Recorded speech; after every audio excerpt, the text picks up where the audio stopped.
हमारा जो बैच है ये कल ख़त्म होने वाला है, तो आज हमने कुछ डाउट सेशन रखे हुए हैं जिसमें कैंडिडेट से हम डाउट पूछ रहे हैं एसएसबी के सारे टास्क से रिलेटेड। तो उन डाउट्स को क्लियर करते हैं। चलिए, पहला डाउट रिशु का था, रिशु से बात करते हैं। बताइए रिशु। सर, इंटरव्यूइंग ऑफिसर आपसे रैपिड फायर राउंड करता है जिसमें 15 क्वेश्चन बैक टू बैक पूछे जाते हैं, उसके आंसर हमें सेम सीक्वेंस में देना होता है, तो उसको हम कैसे टैकल करें? देखिए, रैपिड फायर क्वेश्चंस की सीरीज़ जो होती है वो केवल और केवल मेंटल स्टेबिलिटी को चेक करने के लिए होती है कि आप डरते कितना हो, आपको याद प्रेशर चेक करने के लिए होती है। क्यों? क्योंकि जब आप इंटरव्यूइंग ऑफिसर के रूम में जाते हो आप ऑलरेडी बहुत ज़्यादा प्रेशर में होते हो। प्रेशर में आपका दिमाग कैसे काम करे, आपने कभी सोचा कि रैपिड फायर क्वेश्चन की सीरीज़ स्टार्टिंग में ही क्यों होती है? क्योंकि थोड़ी देर बाद वो प्रेशर रिलीज़ होने लगता है जब आप थोड़ी बात करते हो, थोड़ा वो करते हो। तो ही वॉन्ट्स टू मतलब गेट समथिंग कि आपको अगर फ़ौज के अंदर आते हो तो इतना ज़्यादा वर्कलोड रहता है, इतना काम रहता है, इतनी चीज़ें रहती है, उस प्रेशर को टैकल कर पाओगे कि नहीं कर पाओगे। जब आप यहाँ बैठ करके केवल बात नहीं कर पा रहे हो तो वहाँ पर 50 चीज़ें कैसे करोगे? तो इसका तो रीज़न ये हो गया रैपिड फायर सीरीज़ का। CIQ वगैरह रहते हैं, यूट्यूब पे बहुत सारे वीडियोज़ आपको देखने को मिलेंगे। इसमें मैं आपको बताता हूँ कि CIQ को या इस रैपिड फायर सीरीज़ के क्वेश्चंस को याद कैसे रखा जाए।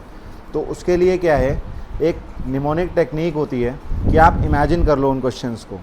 उन क्वेश्चंस को इमेजिन करके आप क्या करो कि जैसे आपने सोचा कि उसने क्या पूछा सबसे पहले, tell me something about yourself, education from grade 10 to till today, favorite subjects, the teacher you like the most, the teacher you was not influenced as much, sports you have participated and the level of participation, the extracurricular activities you have participated and what you have learned, the examinations or the competitive examinations you have appeared and what was the result and what you have learned from it, the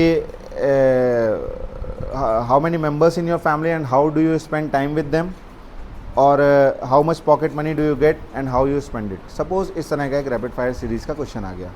अब आपने क्या करना है, जिस time पर वो question पूछ रहा हो उसके क्वेश्चंस पे ध्यान रखने से ज़्यादा आपको क्या करना है, अपने इमेजिनेशन पे फोकस करना है कि जैसे जैसे वो क्वेश्चंस पूछ रहा है वैसे वैसे अपने इमेजिनेशन को स्ट्रॉन्ग करो। कि पहला क्वेश्चन उसने क्या पूछा, एजुकेशन का, तो अपने स्कूल को इमेजिन करो मन में। PPT बनाने में टाइम लगता है लेकिन मन में PPT बनाने में टाइम नहीं लगता। बन गई सबके? पहले फिगर आ गया क्लास 10th का, क्लास 10 सबको याद आ गई अपनी। अब इमेजिन करो क्लास 10th में खड़े हो और सामने 2 बुक्स रखी हैं, एक फेवरेट जो तुम्हारा फेवरेट सब्जेक्ट था, एक नहीं फेवरेट। उसके फेवरेट सब्जेक्ट के पीछे फेवरेट टीचर खड़ा हुआ है, इधर वो खड़ा हुआ है जो टीचर इन्फ्लुएंस नहीं कर पाया आपको उतना। इतने क्वेश्चंस याद हो गए। उसके बाद स्पोर्ट्स यू हैव पार्टिसिपेटेड, उसके बाद बेल बजी और आप खेलने गए ग्राउंड में। तो ग्राउंड में स्कूल टाइम पे क्या क्या खेला आपने, याद हुआ क्वेश्चन? इतना याद हो गया, कोई दिक्कत तो नहीं है। फिर स्पोर्ट्स के बाद आपका डेली क्या पूछा था, स्पोर्ट्स के बाद क्या क्वेश्चन थे, the competitive examinations you have participated and what was the result. तो आप ये हाँ को करिकुलर एक्टिविटीज़, तो को करिकुलर एक्टिविटीज़ आपने कौन कौन सी पार्टिसिपेट की। तो आप ये रखिए कि जैसे फिर क्लास से आप हॉल की तरफ गए या फिर जो भी स्कूल में ही है ना अभी, तो एक्स्ट्रा करिकुलर एक्टिविटीज़ और स्पोर्ट्स, इनके लिए क्या होता है, या तो ऑडिटोरियम होता है या तो स्पोर्ट्स ग्राउंड होता है। 2 चीज़ें होती हैं, तो इधर ऑडिटोरियम और स्पोर्ट्स ग्राउंड, 2 तरह से आपने अपने आप को इमेजिन कर लिया। ऑडिटोरियम में आपने एक्स्ट्रा करिकुलर एक्टिविटीज़ कर ली। उसके बाद एक्स्ट्रा करिकुलर एक्टिविटीज़ यानी ऑडिटोरियम है अगर, तो वहाँ पर आपने इमेजिन किया कि कई बार आप सोशल सर्विस अगर बहुत अच्छी करते हो तो सोशल सर्विस के दौरान क्या होता है कि एक मतलब सांस्कृतिक कार्यक्रम वगैरह भी किया जाता है, तो आप वो सब याद रहेंगे आपको। उसके बाद आप स्कूल में ही प्लेग्राउंड को इमेजिन कर लीजिए कि ग्राउंड में स्पोर्ट्स कौन कौन से खेले। फिर स्पोर्ट्स के बाद जब घर आए तो खेलने के बाद क्या याद आता है, पढ़ाई। तो एग्जामिनेशन कौन कौन से करे, ठीक है।